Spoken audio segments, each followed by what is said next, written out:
The lawyer's call came 3 hours after my uncle's funeral ended, and by the time I reached the timberland 2 days later, someone else was already living in his house. Their trucks lined the dirt road, their equipment sat in the clearing where my uncle had taught me to identify Douglas fir from ponderosa pine, and their foreman was standing on the porch like he owned 600 hectares that the deed in my jacket said belonged to me. Before we jump back in, tell us where you're tuning in from, and if this story touches you, make sure you're subscribed, because tomorrow, I've saved something extra special for you. I'd driven 18 hours straight from Seattle with my 12-year-old son Daniel asleep in the passenger seat, pulled by a phone call from a lawyer I'd never met who said my Uncle Thomas had left me everything and I needed to get to Oregon immediately. The urgency in her voice hadn't made sense until I turned onto the access road and saw the reality of what immediately had meant. Someone had been waiting for Thomas to die, had moved faster than inheritance paperwork could process, had claimed what wasn't theirs in the window between death and legal transfer. Daniel woke as I stopped the truck 50 yards from the house, his eyes taking in the scene with the careful assessment children develop when stability becomes uncertain. We'd been on our own for 3 years since his mother left, had built a life from her abandonment that was functional if not comfortable, had learned to navigate uncertainty together. But this was different. This was supposed to be the answer to questions about our future, the inheritance that would give us options beyond paycheck-to-paycheck survival. "Why are there people at Uncle Thomas's house?" Daniel asked quietly. "I don't know yet. Stay in the truck while I find out." The foreman watched me approach, a man in his 50s wearing work clothes and the expression of someone who'd been expecting this confrontation. Behind him, the house that had been my uncle's for 40 years looked the same but felt violated, curtains open that Thomas always kept closed, lights on in rooms he'd rarely used, the porch swept clean when my uncle had let pine needles accumulate like carpet. "This is private property," the foreman said before I could speak. "You're trespassing." "I'm Jacob Brenner." Thomas Brenner was my uncle. He died 4 days ago and left me this property in his will. I kept my voice level, kept my anger contained the way years of construction work had taught me. "You're the ones who need to explain what you're doing here." The man's expression didn't change. "I'm Ray Morrison, site foreman for Cascade Development Group. We have a signed contract with Thomas Brenner granting us timber harvesting rights and property access. We're here legally, following an agreement your uncle made 2 months before he died." "That's impossible. My uncle would never have signed away timber rights." I'd known Thomas my entire childhood, had spent summers here learning forestry and land management, had understood that these 600 hectares represented more than property to him. They represented 5 generations of Brenners who'd stewarded this land since 1881. Morrison pulled out a folder, showed me documents that looked professional and binding. A timber harvesting contract signed by Thomas Brenner, notarized and dated 8 weeks ago, granting Cascade Development the right to selectively harvest timber across the entire property over a 5-year period. An access agreement allowing them to use the house and outbuildings during operations. Payment records showing $50,000 transferred to Thomas's account. "Your uncle was dying," Morrison said, not unkindly. "Cancer that he'd hidden from family, according to our conversations with him. He wanted to ensure the timber was harvested professionally before he passed, wanted payment that could settle his affairs. We've been operating under legitimate contract for the past month, preparing for harvest operations that begin Monday." I studied the documents, looking for signs of forgery but finding none. The signature looked like Thomas's neat handwriting, the notary's seal appeared legitimate, the contract language was specific and detailed. But something was fundamentally wrong. My uncle had written me 2 months ago, his final letter, saying the timberland was mine and I needed to protect it from people who'd been pressuring him to sell. He'd been clear and lucid, had warned me explicitly about developers who saw old-growth timber as profit rather than heritage. I need to see the original contract and speak with the notary who witnessed this signature. And I need you off this property until I verify everything is legitimate. Morrison's professional courtesy hardened. "We're not going anywhere based on your skepticism. We have legal documentation, we've invested resources in preparing this operation, and we're proceeding as contracted. If you have concerns about your uncle's competency when he signed, that's a matter for lawyers and courts, not for harassment of workers doing their jobs." A black SUV pulled up the road, expensive and out of place among work trucks. A man emerged, maybe 60, dressed in clothes that cost more than my monthly rent. He approached with the confidence of someone used to controlling situations through presence alone. "Mr. Brenner, I assume," the man said, offering his hand. "I'm Gregory Hartwell, principal developer of Cascade Development Group." "I'm sorry for your loss." Thomas was a remarkable man who understood the value of this land and wanted to see it harvested responsibly before his death. I didn't shake his hand. "My uncle left me this property in his will. Whatever contract you're claiming to have doesn't override legal inheritance. The contract doesn't override your inheritance, you'll still own the land after our harvesting operations complete. But the timber rights were sold separately, which is Thomas's legal prerogative as property owner. The $50,000 he received helped cover his medical expenses and final arrangements." Hartwell's tone was sympathetic but firm. "I understand this is complicated by grief and surprise, but the law is clear. We have valid contracts, we've operated in good faith, and will continue our operations according to the terms Thomas agreed to." Something in his phrasing triggered recognition. This wasn't confusion or legitimate business dispute, this was calculated acquisition of resources from a dying man, possibly through pressure or deception. The contract might look legal, but the circumstances around it were designed to bypass family involvement until after Thomas died and couldn't clarify his actual intentions. "I want copies of everything. All contracts, all correspondence with my uncle, all payment records. And I want the name of the lawyer who prepared these documents." "Of course. Transparency benefits everyone." Hartwell nodded to Morrison, who went inside and returned with a folder he handed to me. "You'll find everything in order. Your uncle was of sound mind when he signed, had independent legal counsel present, made decisions that reflected his wishes for the property's future. Preparing and narrating this story took us a lot of time, so if you are enjoying it, subscribe to our channel, it means a lot to us. Now back to the story. After they returned to their work, I sat in my truck with Daniel and went through the documents. Everything looked legitimate on the surface: professional contracts, proper notarization, payment verification, correspondence that showed Thomas engaging with Cascade Development about timber harvesting options. But the timeline was wrong. The first contact was dated 3 months ago, right after Thomas's cancer diagnosis. The final contract was signed 6 weeks before his death, when he would have been in significant pain and possibly on medications that affected judgment. The lawyer's name on the contracts was someone I'd never heard Thomas mention, Robert Kensington, with an office address 2 hours away in Portland rather than locally where Thomas had always conducted business. The notary was similarly unfamiliar, someone from Portland rather than the local officials Thomas would have used for legitimate legal matters. "Dad, something's wrong with these papers," Daniel said, studying the documents with the attention to detail he'd inherited from his mother. "Look at the dates. Uncle Thomas wrote you that letter telling you to protect the land 2 weeks after he supposedly signed this contract saying they could harvest it. Why would he do both?" Daniel was right. The timeline contradiction was glaring once you noticed it.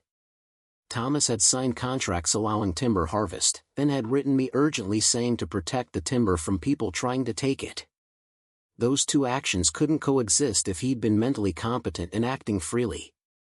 I called the lawyer who'd contacted me about Thomas's death, Sarah Whitfield, who'd handled his estate and had sounded genuinely surprised when I mentioned Cascade Development's presence on the property. "Jacob, I was your uncle's attorney for 20 years, handled all his legal matters. He never mentioned selling timber rights or signing any harvesting contracts. The will he filed with me 6 months ago explicitly stated that the timber land passes to you intact, with no encumbrances or prior agreements." Her voice carried the professional concern of someone recognizing serious irregularities. "Whatever contracts they're showing you, Thomas didn't discuss them with me, which is highly unusual for someone as careful about documentation as he was. They claim he used a Portland lawyer named Robert Kensington. Never heard of him in connection with your uncle. And Thomas wouldn't have hired outside counsel without telling me, especially for something as significant as timber rights that represent most of the property's value." She paused. "This sounds like they approached him during his illness," possibly pressured him into signing when he was vulnerable, possibly forged documents entirely. I need to see those contracts immediately. Don't let them begin any harvesting operations until we verify everything. After the call, I returned to confront Hartwell, who was supervising equipment positioning with the casual authority of someone who expected no real resistance. He listened to my concerns about the timeline and the Portland lawyer with an expression that suggested he'd heard similar challenges before and wasn't particularly worried. Your uncle sought outside counsel because he wanted advice independent of his regular attorney, who he felt would be influenced by family considerations rather than pure legal and financial analysis, Hartwell explained smoothly. Robert Kensington specializes in timber rights and estate planning. Thomas wanted expertise specific to his situation. My uncle's attorney knew nothing about any of this. That doesn't concern you? What concerns me is honoring a dying man's final wishes as expressed through legally binding contracts.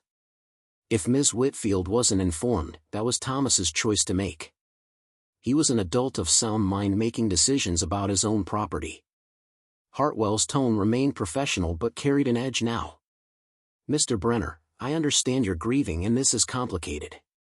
But attempting to invalidate legitimate contracts through baseless accusations will only create expensive legal battles you can't afford. We have documentation, we have witnesses, we have payment records. What do you have besides suspicions based on timing you find personally inconvenient? What I had was my uncle's final letter, written in his own hand, telling me to protect the timber land from developers who were pressuring him. What I had was 20 years of summers spent here learning why this land mattered, understanding that Thomas viewed these 600 hectares as sacred trust passed through generations. What I had was the absolute certainty that my uncle would never willingly sell timber rights to people who saw old-growth forest as inventory rather than inheritance. But Hartwell was right that suspicion wasn't proof, that legal battles required resources I didn't have, that contracts that looked legitimate would be expensive to challenge even if they were fraudulent. That evening, after Hartwell and his crew had left for the day, though Morrison remained at the house protecting company assets, I walked the property with Daniel, following trails Thomas had maintained for decades. The forest was exactly as I remembered, Douglas fir and western red cedar rising 200 feet, undergrowth thick with ferns and moss, the air carrying the scent of earth and bark and the quiet that only old-growth timber holds. We found Thomas's favorite spot at sunset, a clearing where you could see across the valley to mountains that looked eternal.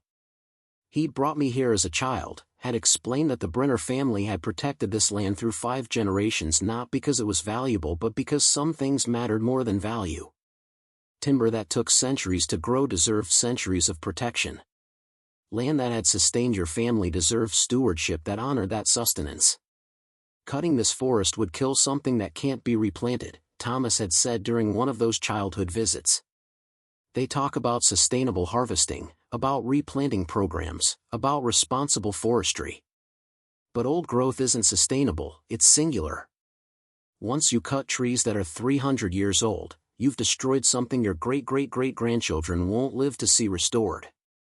Standing in that clearing with Daniel, watching light filter through canopy that had been growing since before America was a country, I understood what Thomas had been protecting and why he'd trusted me to continue that protection.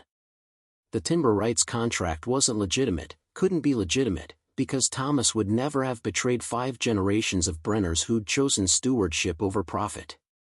But proving it would require finding evidence of fraud or incompetence, would require challenging people with resources and lawyers and documentation that looked professional. It would require fighting battles I wasn't prepared for with stakes I couldn't afford to lose. Daniel stood beside me in the clearing, his small hand finding mine, his voice quiet when he finally spoke. We're not letting them cut the trees, are we? Even if their papers look real? No, I said, the decision forming as I spoke it. We're not. Uncle Thomas protected this forest his entire life.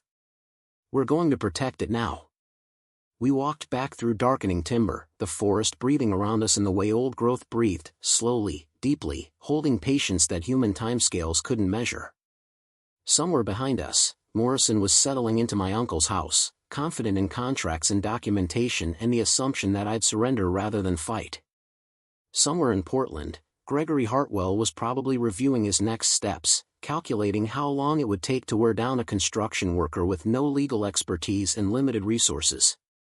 They'd underestimated what they were actually up against, not just me, but 5 generations of Brenners who'd chosen this land over easier paths, who'd protected timber when selling would have solved immediate problems, who'd understood that inheritance meant more than receiving property. It meant standing for what that property represented even when standing was expensive and uncertain and possibly futile. The forest had survived a century and a half of Brenner stewardship. It would survive this too, if I was stubborn enough and smart enough and lucky enough to expose whatever fraud Hartwell had used to steal timber rights from a dying man who couldn't defend himself. As night completed its claim on the valley and stars appeared above the canopy, I made silent promises to my uncle and to the land itself. I would fight, I would stand, and I would protect what 5 generations had protected before me, regardless of contracts that looked legitimate or developers who thought resources and patience guaranteed victory.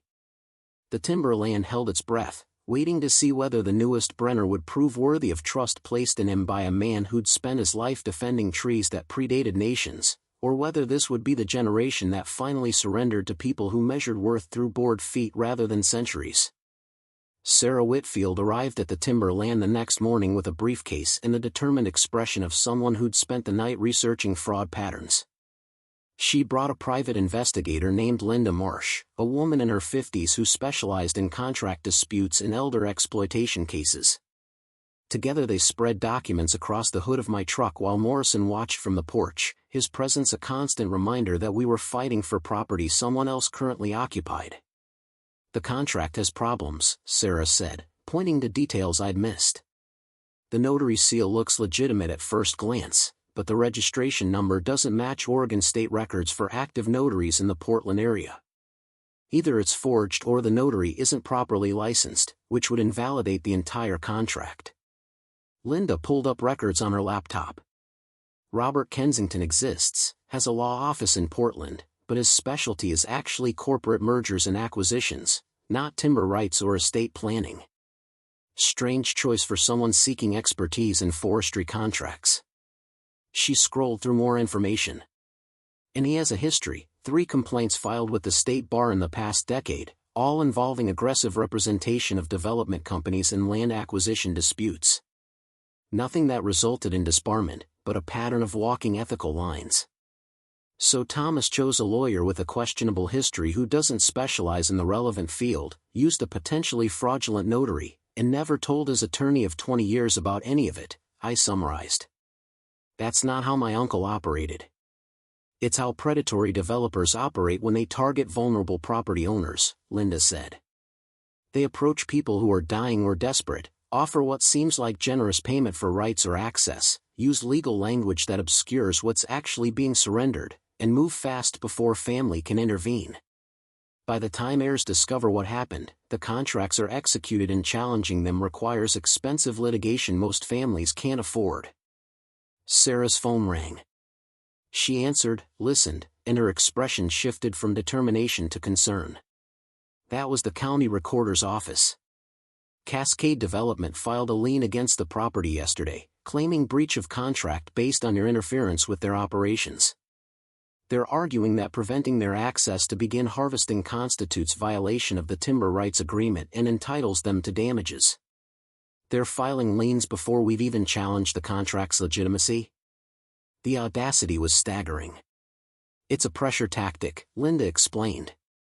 "Cloud the title, make the property legally complicated, force you to spend money defending against claims that may be baseless but still require formal response. Every lien, every motion, every legal filing costs money to counter. They're betting you'll run out of resources before they run out of tactics."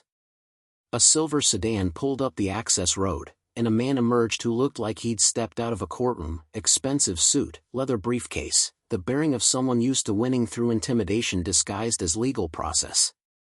He introduced himself as Martin Foster, legal counsel for Cascade Development Group, and handed Sarah a formal notice.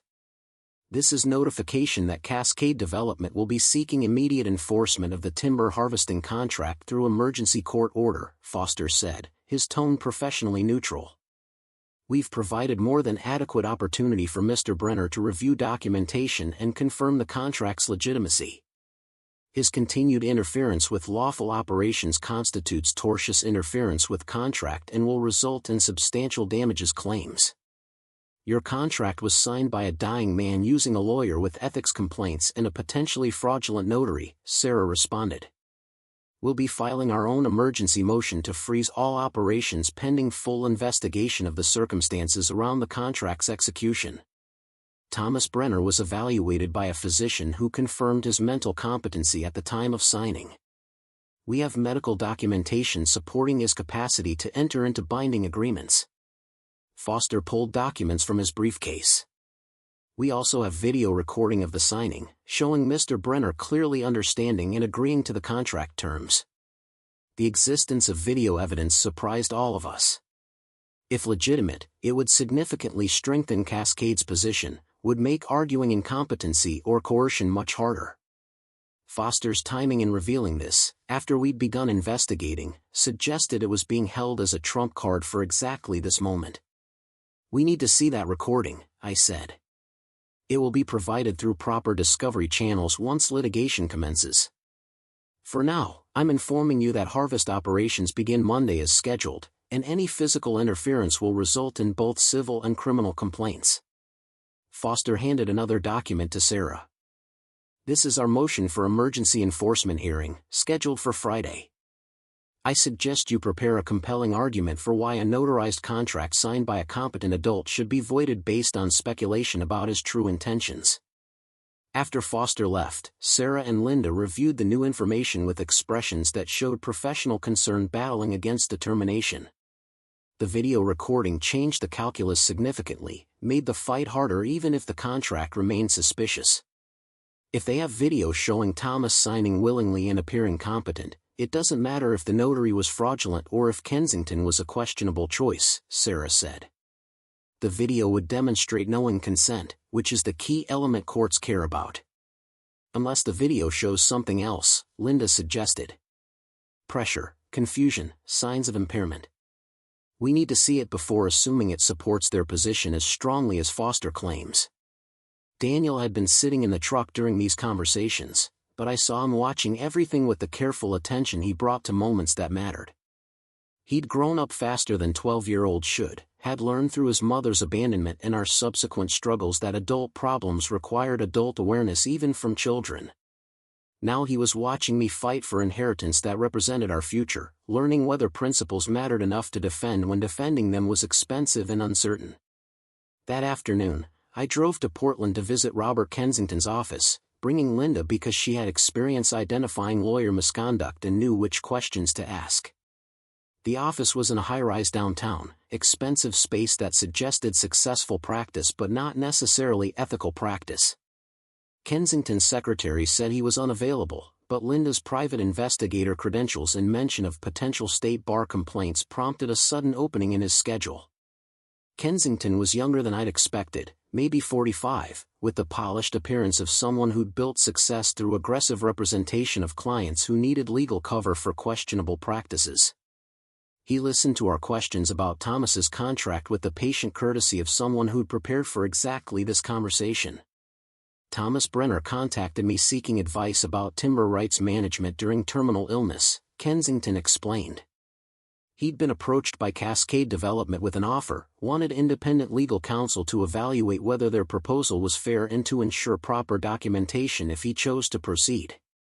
I provided that counsel, confirmed his mental competency through independent medical evaluation, and facilitated the signing with appropriate witnesses and notarization. Why didn't you coordinate with his existing attorney who'd handled his affairs for 20 years? Mr. Brenner specifically requested that I not involve Sarah Whitfield, said she would try to talk him out of the agreement based on family considerations rather than legal and financial merit. He wanted advice focused purely on the contract terms and his legal rights, not on whether his family would approve of his decisions. The explanation was plausible but felt rehearsed, like something crafted to answer exactly the questions we were asking. Linda pressed harder, pointing out the notary irregularities and asking why Kensington hadn't caught them if he was providing competent legal counsel. The notary was provided by Cascade Development as a convenience since the signing occurred at their offices rather than mine, Kensington said. I verified her credentials at the time, though I acknowledged there may have been administrative issues with her registration that I didn't catch. That's unfortunate but doesn't invalidate a contract where the signing was independently witnessed and recorded. You have the recording? Cascade Development has the recording, as it's their documentation of the business transaction. I witnessed the signing in person and can testify that Thomas appeared mentally competent, understood the contract terms, and signed willingly without coercion or pressure. After we left Kensington's office, Linda was quiet for several minutes before sharing her assessment. He's lying about something, but he's good at it. The story is too clean, too prepared. But proving he's lying requires evidence we don't have, testimony from Thomas, who's dead, or access to communications between Kensington and Cascade that would show coordination beyond what he's admitting. What about the notary issue? It helps but isn't conclusive. If the video shows clear competency in willing signing, courts often overlook technical notary problems as procedural rather than substantive. We need more than administrative irregularities, we need proof of actual fraud or coercion. The emergency hearing was scheduled for Friday, giving us 3 days to build a case that could convince a judge to halt operations pending full investigation. Sarah filed our motion arguing elder exploitation, fraudulent documentation, and suspicious timeline, but she was honest about our chances. Judges are reluctant to void contracts based on speculation about someone's true intentions, especially when that person is deceased and can't testify about what they actually wanted, she explained. Without proof that Thomas was incompetent or coerced, the contract will likely be enforced even if we all suspect something wrong happened. That evening, I returned to the timberland to find Gregory Hartwell waiting at the property entrance, his expensive SUV parked where it blocked the access road. He approached with the sympathetic expression of someone offering rescue from difficulties of my own making. "Jacob, we need to talk realistically about your situation," Hartwell began. "You're a construction worker with a 12-year-old son, facing legal bills that will consume whatever savings you have, fighting a contract that looks increasingly legitimate as documentation emerges. This doesn't end well for you unless you choose a different path. And what path are you offering? We withdraw our timber harvesting contract, agree it may have been improperly executed during your uncle's illness, and instead negotiate a new agreement directly with you. We'll pay you $300,000 for timber rights, 6 times what we paid Thomas, giving you financial security and allowing us to proceed with sustainable harvest operations. You keep the land, we harvest responsibly, everyone benefits." The offer was designed to sound generous, to make continued fighting seem foolish when settlement was available. $300,000 was more money than I'd earn in 5 years of construction work, would provide security for Daniel's future, would eliminate the uncertainty that had defined our lives since his mother left. But it would also mean surrendering what 5 generations had protected, would prove that resources and patience defeated principles, would teach Daniel that some things weren't actually worth defending when defending them became expensive. My uncle wrote me 2 weeks after supposedly signing your contract, telling me explicitly to protect this land from developers trying to take it. That letter proves he didn't willingly surrender timber rights, he was either coerced or the contract is fraudulent. Either way, I'm not negotiating with people who exploited a dying man. Hartwell's sympathetic expression hardened. Your uncle was dying and desperate to settle his affairs before death. We offered him fair payment and proper documentation. The fact that he later regretted that decision or told you a different story doesn't change the legal reality of binding contracts. You're choosing expensive litigation over generous settlement because of stubborn pride, and that will cost you everything. Get off my property. It's our property for the next 5 years according to the access agreement your uncle signed. We're being generous offering to renegotiate, but that generosity expires Monday when harvest operations begin with or without your cooperation. Think carefully about what you're choosing and what it will cost your son." After Hartwell left, I sat alone in the clearing where Thomas had taught me about old-growth forests and generational stewardship, trying to find clarity in anger and uncertainty.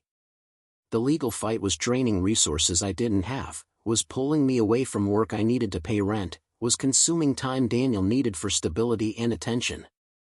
The rational choice was settlement: take the money, surrender the timber rights, accept that sometimes principles lose to resources. But rationality didn't account for 5 generations of Brenners who'd chosen this land over easier paths, didn't measure the value of teaching Daniel that standing for things mattered more than comfort, didn't recognize that some defeats were more honorable than convenient victories. I called Sarah late that night, told her to proceed with the emergency hearing, to fight as hard as our limited resources allowed. She was quiet for a moment before responding with the honesty I'd asked for from the beginning. "Jacob, I need you to understand what you're committing to. Even if we win the emergency motion and stop Monday's harvest, Cascade will appeal, we'll file additional motions, we'll drag this through courts for months or years. You're looking at tens of thousands in legal fees, constant stress, attention pulled from work and parenting. And we might still lose because proving fraud requires evidence we don't have. What would you do if this was your family's land?" "I'd fight because some things matter more than rational cost-benefit analysis. But I'm a lawyer with resources and expertise. You're a construction worker with a child to support and limited savings. The costs aren't the same for both of us. Then help me fight smart instead of just hard. Find the weaknesses in their case, use their overconfidence against them, make them regret targeting my uncle."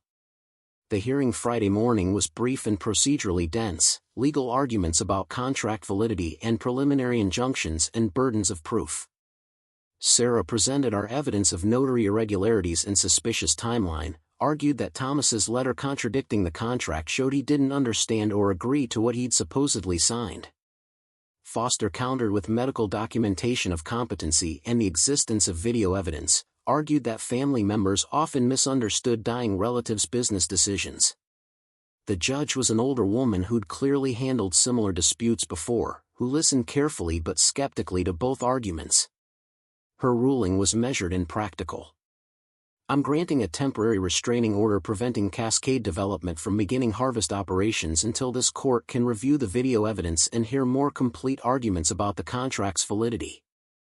However, I'm also ruling that Mr. Brenner cannot exclude Cascade personnel from the property per the access agreement unless and until the underlying contract is voided. Both parties will return in 2 weeks for a full hearing where I'll review all evidence and make a final determination about whether operations can proceed." It was partial victory. We'd stopped Monday's harvest but hadn't removed them from the property or invalidated the contract. Cascade would remain in Thomas's house, would continue treating the land as theirs, would use the 2 weeks to prepare stronger arguments and find additional documentation supporting their position. After the hearing, Hartwell approached me in the courthouse hallway, his expression carrying neither anger nor gloating but something closer to respect mixed with warning. "You bought yourself 2 weeks, which shows more determination than most people in your position demonstrate," he said quietly. "But 2 weeks doesn't change the fundamental reality. We have a signed contract, we have video evidence, we have medical documentation. When the full hearing happens, you'll lose, and then you'll have spent money you can't afford defending property rights that don't actually exist. The settlement offer stands until Monday. After that, we proceed with operations and you get nothing except legal bills and the satisfaction of stubborn resistance." I met his eyes, seeing someone who'd won similar battles through resources and patience, who genuinely believed the offer he'd made was generous rather than exploitative.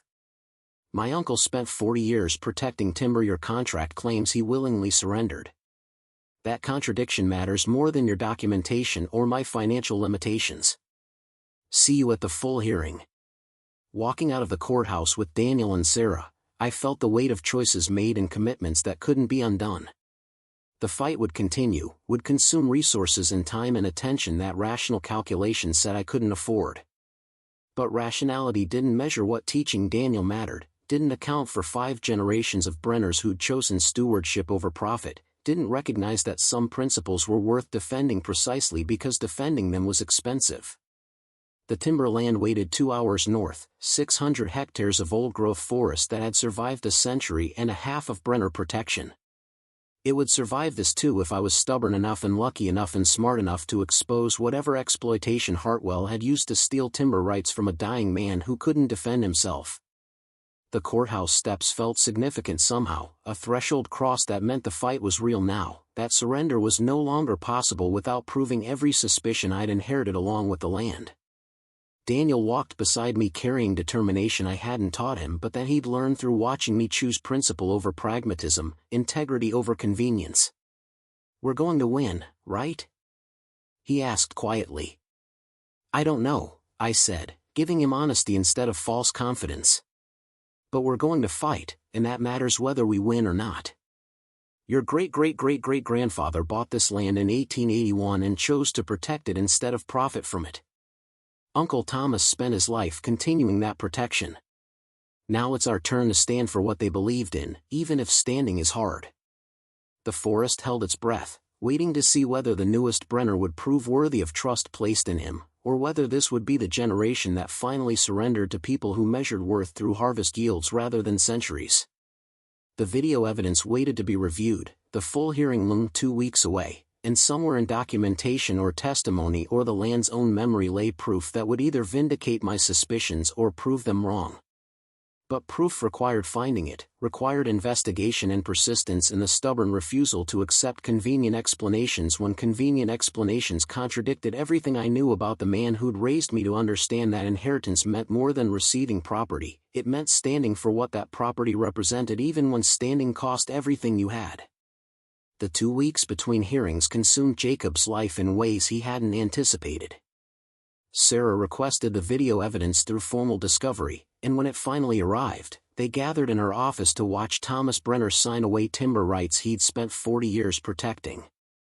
The recording showed Thomas sitting at a conference table, Kensington beside him, documents spread across polished wood. Thomas looked frail, his movements careful in the way of people managing pain, but his eyes were clear when he read through the contract. He asked questions about harvest timelines and replanting requirements, nodded at Kensington's answers, signed each page with the deliberate precision Jacob remembered from childhood lessons about doing things properly. "He looks competent," Sarah said quietly as the video ended. Aware of what he's signing, asking appropriate questions. "This is going to be very difficult to challenge." But Daniel, who'd been watching silently from the corner of the office, spoke up with the observation that changed everything. "Play it again. Watch his left hand." Sarah restarted the video, and this time they all saw what Daniel had noticed. Throughout the signing, Thomas's left hand trembled slightly, and twice he reached for it with his right hand as if steadying an involuntary movement. The tremor was subtle but consistent, the kind of neurological symptom that suggested something beyond simple anxiety. Linda Marsh leaned forward, studying the footage more carefully. "That's not nervousness. That's a tremor associated with either medication side effects or neurological impairment. If Thomas was on heavy pain medication for terminal cancer, it could have affected his cognitive function even if he appeared superficially coherent." Sarah made calls to Thomas's oncologist, explaining the situation and requesting medical records from the weeks before his death. The doctor was initially hesitant, citing patient confidentiality, but Sarah's explanation of potential elder exploitation and the video evidence of tremors prompted cooperation. The medical records told a story that contradicted Cascade's narrative of informed consent. Thomas had been prescribed high-dose opioid pain medication starting 6 weeks before his death, the exact period when Cascade claimed to have been negotiating with him. The dosage was substantial enough that the oncologist had documented concerns about cognitive impairment and had recommended Thomas not make major decisions without family consultation. More damning was a neurological consultation from 7 weeks before death, diagnosing early-stage hepatic encephalopathy, brain dysfunction caused by liver complications from his cancer. The neurologist's notes explicitly stated that Thomas showed intermittent confusion and impaired judgment, that he should not be considered legally competent for complex decision-making without medical clearance. "They knew," Linda said, reviewing the timeline. Kensington's medical evaluation of Thomas's competency is dated the same day as the contract signing, after the neurologist had already diagnosed impairment. Either Kensington never saw the neurologist's report, which would be malpractice, or he saw it and proceeded anyway, which would be fraud. Sarah filed an emergency motion to introduce the medical evidence, arguing that the video showed signs of impairment Cascade's own medical evaluation had failed to identify. The full hearing was moved up to the following week, the judge clearly troubled by the new information. During this time, Jacob continued living in temporary housing near the timberland, unable to stay in Thomas's house while Morrison remained there under the access agreement. Daniel had enrolled in the local school, his adaptation to Oregon surprising Jacob with its ease. The kid had made friends, had joined the after-school environmental club, seemed to find stability in the land itself even while the legal battle raged around its ownership. One evening, Daniel asked to visit the timber stand Thomas had considered the heart of the property, a section of old-growth Douglas fir that had never been logged, trees some of which predated European contact with North America. They walked through forest that felt cathedral-like in its dimensions, Daniel quiet with the kind of attention he brought to moments that mattered. "Uncle Thomas loved this place," Jacob said, following trails his uncle had maintained for decades. "He used to say these trees were older than America, that they'd been growing when the Constitution was written, that cutting them would be like burning history books because you needed kindling." "Why did people think he'd sell them, then?" Daniel asked. "If everyone knew how much he cared?" "Because people like Hartwell assume everyone has a price, that principles are just negotiating positions people maintain until the offer gets high enough. They couldn't imagine someone actually meaning it when they said some things weren't for sale. They found the clearing where Thomas had scattered his wife's ashes 15 years earlier, a meadow where light broke through the canopy and wildflowers grew in soil fed by centuries of forest decay. A simple wooden bench sat at the clearing's edge, weathered by exposure but still solid, Thomas's work evident in its careful joinery. Jacob sat on the bench, Daniel beside him, both of them holding silence that felt appropriate for the space. This was where Thomas had come to think, to remember, to find clarity when the world became too complicated. Sitting here now, Jacob understood more fully what his uncle had been protecting, not just timber value or property rights, but connection to something that extended beyond single human lifetimes into the realm of inheritance that measured worth through centuries. "I'm glad we're fighting for this," Daniel said quietly. "Even if it's hard, even if we might lose. Some things are worth fighting for even when fighting doesn't make practical sense." His words carried echoes of lessons Jacob had tried to teach through actions rather than lectures, showed that children absorbed values through watching parents make choices when choices were difficult. Whatever happened with the legal battle, Daniel was learning that principles mattered, that standing for things had meaning even when standing was expensive. The full hearing happened on a gray morning that felt appropriate for confronting fraud disguised as legitimate business. Sarah presented the medical evidence methodically, the neurologist's diagnosis, the oncologist's concerns, the medication records showing doses that would impair judgment, the video footage showing tremors consistent with neurological dysfunction. Foster countered with Kensington's medical evaluation claiming competency, but Sarah had found the evaluating physician, a doctor who did frequent contract work for development companies, who'd performed a 15-minute assessment that missed obvious signs of impairment, whose report contradicted specialist consultations from actual treating physicians. The judge's questions were pointed and skeptical. "Mr. Foster, you're arguing that a 15-minute evaluation by a doctor paid by your client outweighs specialist consultations by treating physicians who'd been monitoring Mr. Brenner's condition for months?" "We're arguing that Mr. Brenner demonstrated sufficient understanding to enter into a contract, that he asked appropriate questions and signed willingly. The fact that he had medical conditions doesn't automatically invalidate his legal capacity. But the neurologist specifically documented impaired judgment and recommended against major decision-making. Your doctor either didn't review those records or chose to ignore them. Either scenario suggests the competency evaluation was inadequate at best, deliberately misleading at worst." Sarah introduced Thomas's letter to Jacob, written 2 weeks after the contract signing, explicitly warning about developers trying to steal the timberland. This letter shows Thomas's true intentions, written when he had periods of clarity between medication doses. He didn't believe he'd given away timber rights, he believed he was protecting them from people trying to take them. The judge reviewed everything, the medical records, the video, the letter, the suspicious timeline. Her ruling was careful but definitive. I'm finding that Thomas Brenner lacked legal capacity to enter into the timber harvesting contract based on medical evidence showing significant cognitive impairment at the time of signing. The contract is void. Cascade Development must cease all operations immediately and vacate the property within 72 hours. Additionally, I'm referring this matter to the State Bar for investigation into Mr. Kensington's conduct and to the District Attorney regarding potential elder exploitation charges. The courtroom was silent for a moment after the ruling, the weight of it settling over everyone present. Jacob felt relief mixed with exhaustion, victory that didn't erase the months of stress or the fact that Thomas had died being pressured by people who'd exploited his vulnerability.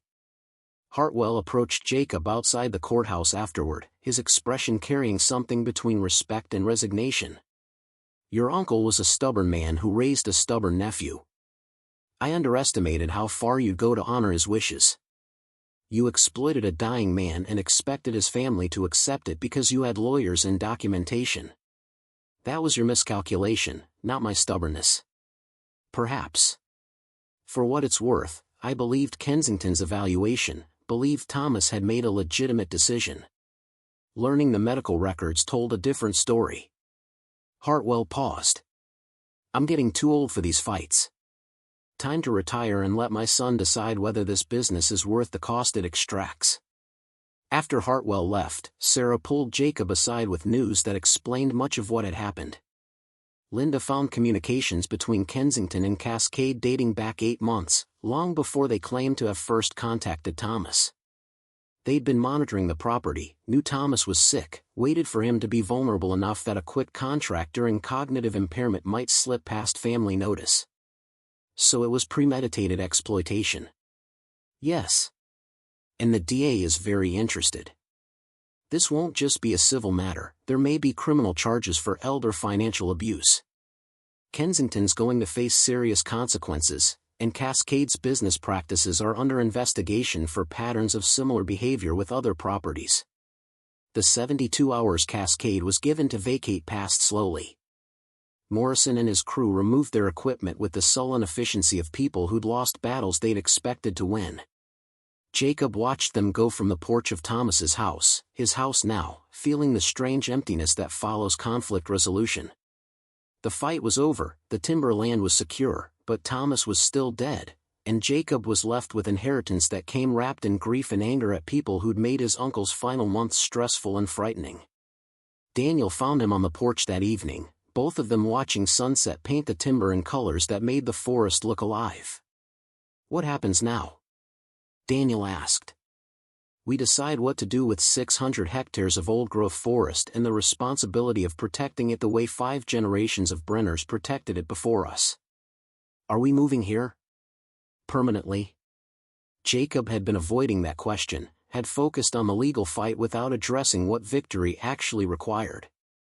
Protecting the timberland meant staying close to it, meant building a life in Oregon rather than just defending property from Seattle. It meant accepting that the place Thomas had loved enough to die protecting was now Jacob's to steward. "I think we have to," Jacob said. "This land needs someone watching over it, someone who understands what it represents. I can find construction work locally, you're already settling into school here. It won't be the life we planned, but maybe it's the life we're supposed to have." Over the following months, Jacob transformed his presence at the timberland from temporary defense to permanent stewardship. He found work with a local construction company, rented a house near the property, established routines that connected him to the community Thomas had been part of for 40 years. People who'd known his uncle shared stories that revealed the complicated man behind the harsh lessons. Thomas had been demanding and stubborn, but he'd also helped neighbors through hard times, had employed local people fairly, had stood for environmental protection when doing so was unpopular. Jacob established a conservation easement on the property, legally protecting the old-growth stands from future harvest regardless of who eventually inherited the land. The easement reduced the property's monetary value but increased its protected status, ensured that Daniel and his children and their children would inherit forest rather than just timber value. The criminal investigation into Kensington resulted in disbarment and probation for elder financial exploitation. Cascade Development faced regulatory scrutiny that revealed patterns of aggressive acquisition tactics targeting vulnerable property owners, leading to settlements with multiple families and significant changes to how mineral and timber rights could be purchased from people with diagnosed cognitive impairments. On a cool evening in early autumn, 15 months after Thomas's death, Jacob stood in the clearing where his uncle had scattered his wife's ashes and felt the weight of the year settle into something approaching peace. The legal battles were finished, the timberland was protected, Daniel was thriving in ways their transient Seattle life had never allowed. They'd survived the fight Thomas had started and couldn't finish, had proven worthy of trust placed in them by a man who'd believed family would defend what he'd spent his life protecting. Daniel had grown taller over the year, more confident, shaped by watching his father stand for principles when standing was expensive. He'd joined the school's environmental club, had given a presentation about old-growth forest conservation using the timberland as his example, had absorbed lessons about stewardship that went beyond simple property ownership into moral obligation to protect what mattered. "Do you think Uncle Thomas would be proud of what we did?" Daniel asked, a question he'd posed before but that carried new weight now that the crisis had passed into memory. Jacob thought about his uncle's letter, about the warning to protect the land from developers, about Thomas's faith that family would understand what needed defending. "I think he'd be satisfied we stood our ground, that we didn't let people steal what he'd protected." Whether he'd be proud is harder to know. Thomas wasn't a man who expressed pride easily. "But you're proud of what we did, of choosing to fight." "Yeah, I am. Proud of you for handling everything with more maturity than most 12-year-olds could manage, proud of us for proving some things matter more than practical considerations." Jacob paused. "Your mom leaving taught us we could survive loss. Fighting for this land taught us we could stand for things even when standing was uncertain.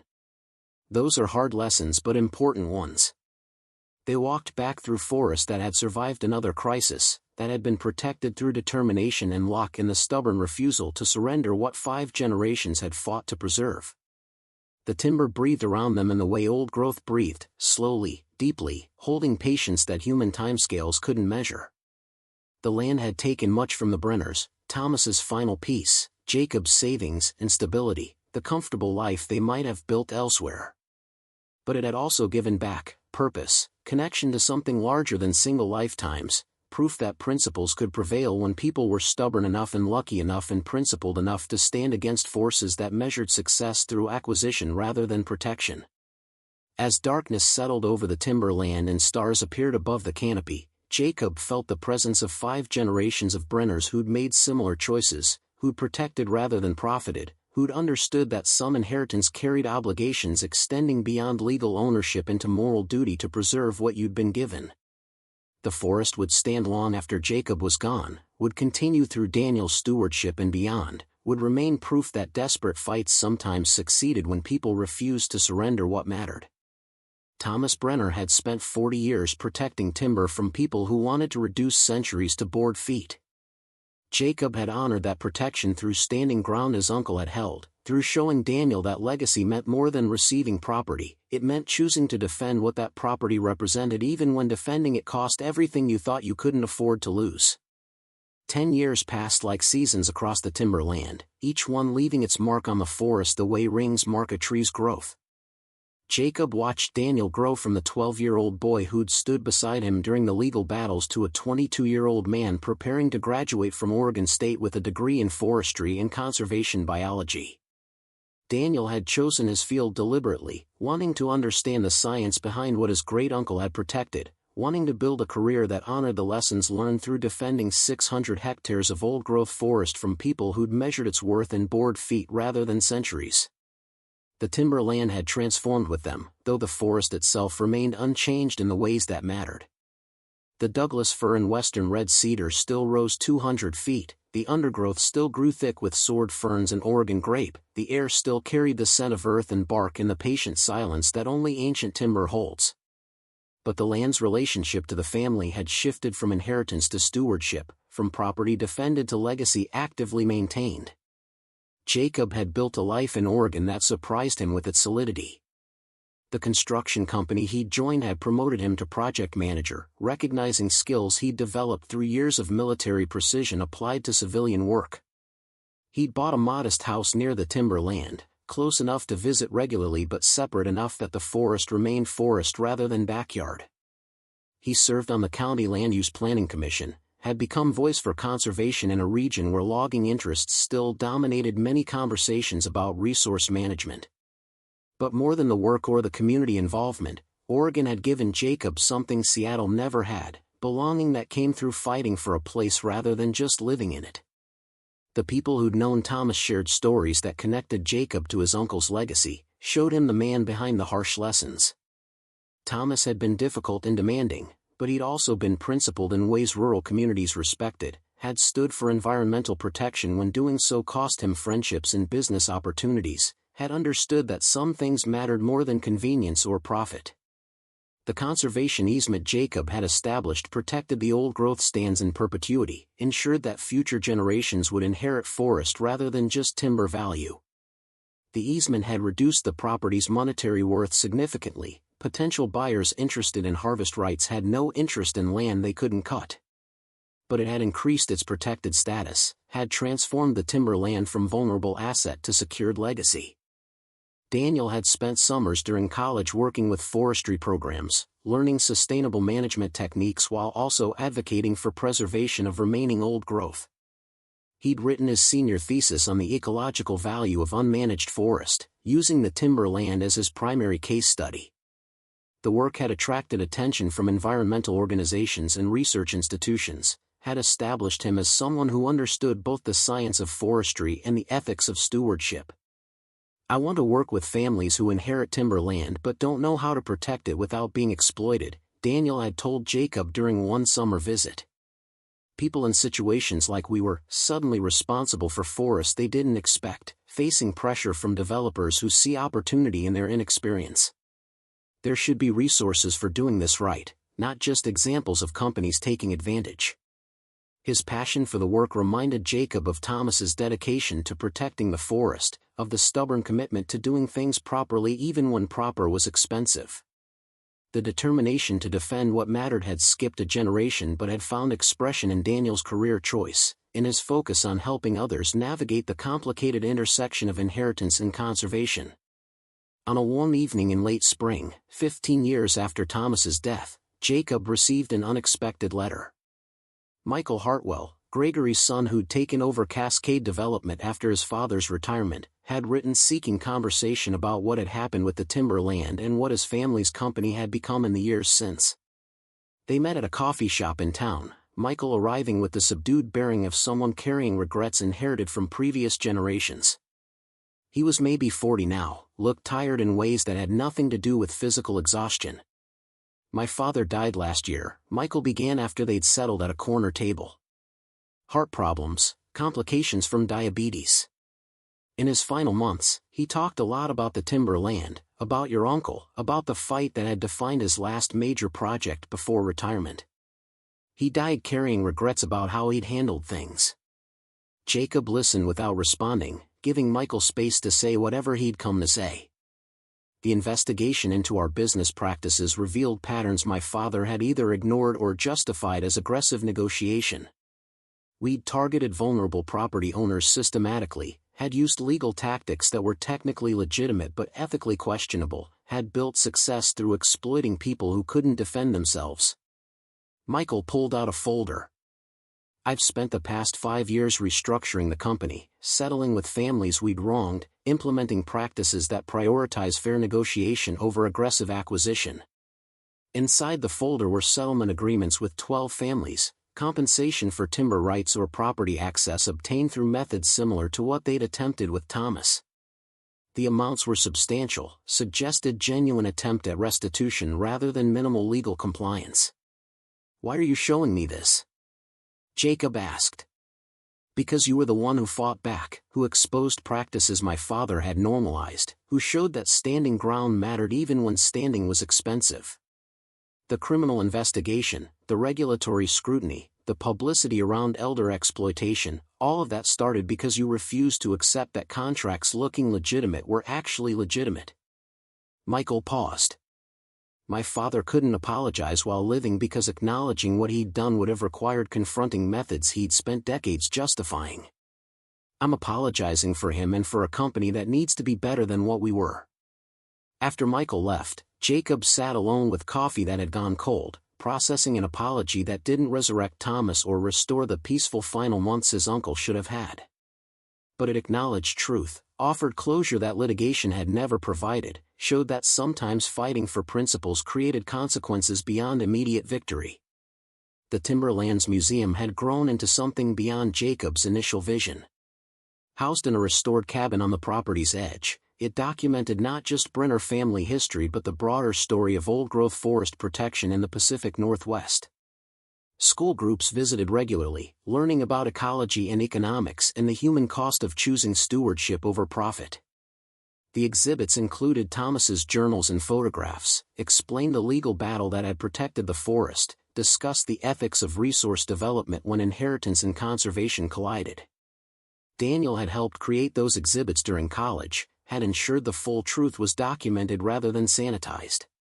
The story wasn't triumphant so much as honest, showing that victories came through persistence and luck in medical evidence rather than clear moral superiority, that even winning left scars that didn't fully heal. On a cool October evening, 20 years after Jacob had inherited the timberland, they held what had become an annual tradition. The Brenner Forest Gathering, a day when the property opened to the community, when families who'd been helped by environmental organizations Daniel worked with shared their stories, when the museum hosted exhibits about sustainable forestry and land conservation. Sarah Reynolds attended, now semi-retired but still engaged in environmental law. She'd guided Jacob through legal battles that had tested his resources and resolve, had seen the fight through to completion without asking for more than what contingency fees provided. Thomas would be proud, Sarah said, watching Daniel give tours of the forest to families with children. Not just of the protection, but of what you built with the opportunity he gave you. Thomas spent his life defending property. You spent yours building community around conservation. That's the difference between inheritance and legacy. As evening settled over the timberland, Jacob walked alone to the clearing where Thomas had scattered his wife's ashes, where the wooden bench his uncle had built still sat solid despite 2 decades of exposure. He'd come here countless times over the years, finding in this meadow the clarity Thomas must have sought when the world became too complicated. The forest breathed around him in the gathering darkness, patient and enduring, holding time in ways human lives couldn't measure.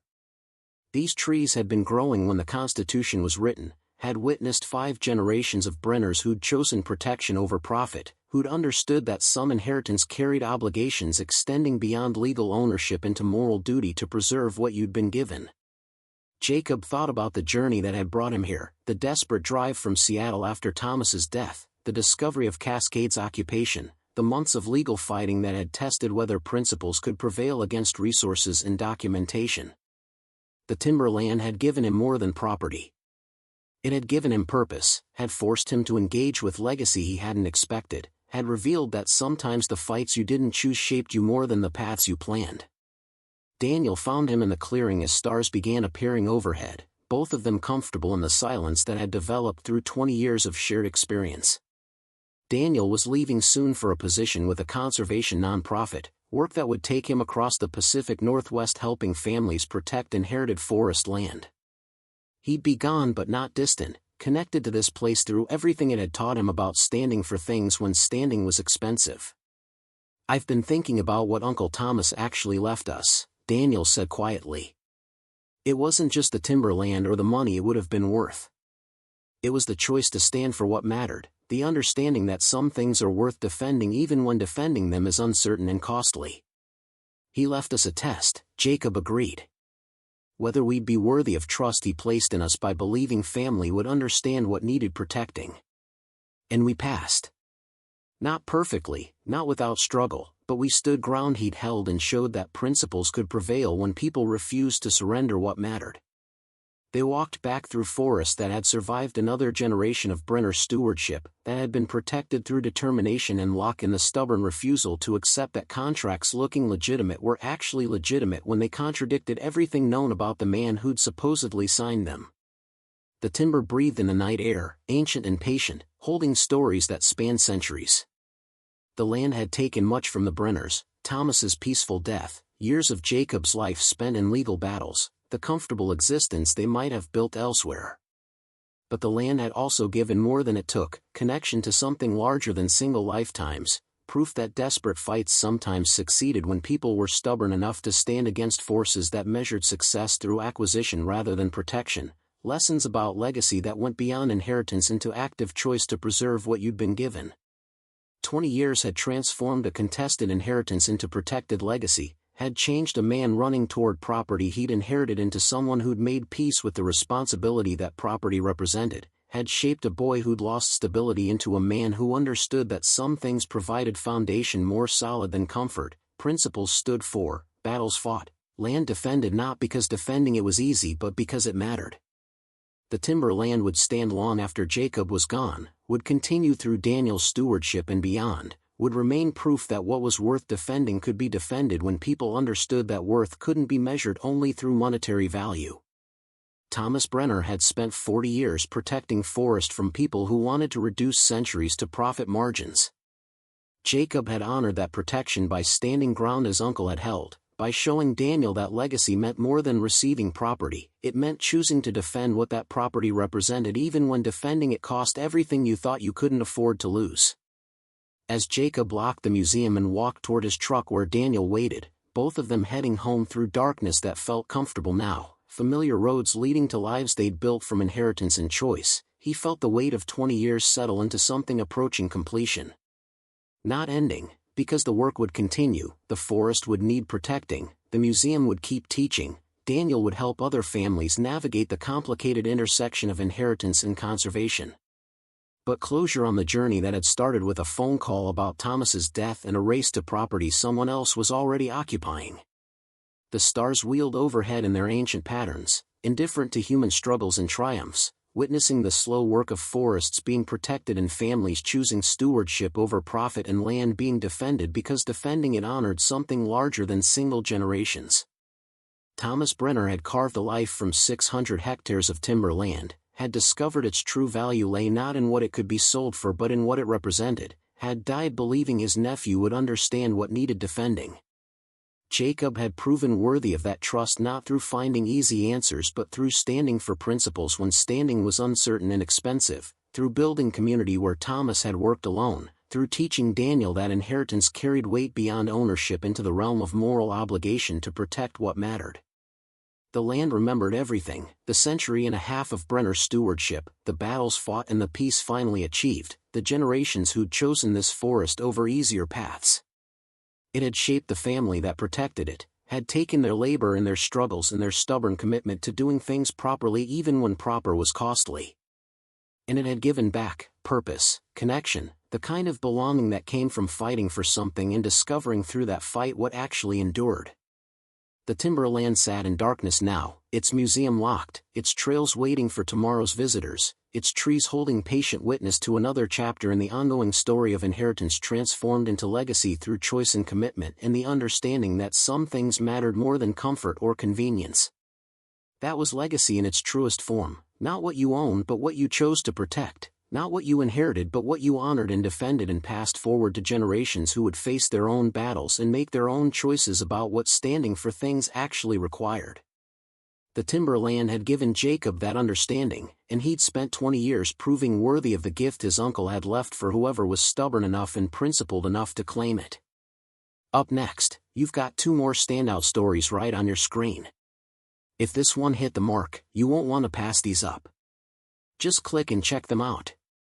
And don't forget to subscribe and turn on the notification bell so you don't miss any upload from us.